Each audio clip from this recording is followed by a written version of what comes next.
সবাই মিলে যাচ্ছি বোটানিক্যাল গার্ডেন। পায়ে হেঁটে লাগে 5 থেকে 6 মিনিট। যেহেতু বাবুর সঙ্গে আছে তাই টোটো করে যাব। টোটো করে লাগে 2 থেকে 3 মিনিট। টোটো পেয়েও গেছি আর দেখো বোটানিক্যাল গার্ডেন পৌঁছেও গেছি। এটা হচ্ছে বোটানিক্যাল গার্ডেনের সেকেন্ড গেট। টিকিটের দাম হলো পার পার্সন 30 টাকা, তারপরে হবে চেকিং। এই যে এন্ট্রিটা এটা, আর ওখানে চেকিং করা হলো। অনেক জিনিস আছে, ট্রাইপডটা এনেছিলাম তো ওরা জমা নিয়ে নিয়েছে, বললো অ্যালাউ নেই। আর বাবুর জন্য বল নেওয়া হয়েছিল, বলটাও অ্যালাউ করেনি। তো এখন ভেতরের দিকে ঢুকছি। দেখো কত সুন্দর বি গার্ডেনটা। বাবা, ও বাবা, বাবা কত বছর পর?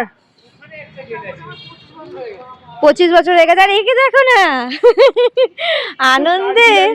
হ্যাঁ, কাঠ বিড়ালি। ও মা, তুমি কত বছর পর এলে? ওটা 4-5 বছর হয়ে গেছে, 5 বছর তো হয়ে গেছে। ঠিক আছে চলো, এখন এন্ট্রি করছি আস্তে আস্তে, পরে রিলসে দেখাচ্ছি তোমাদেরকে।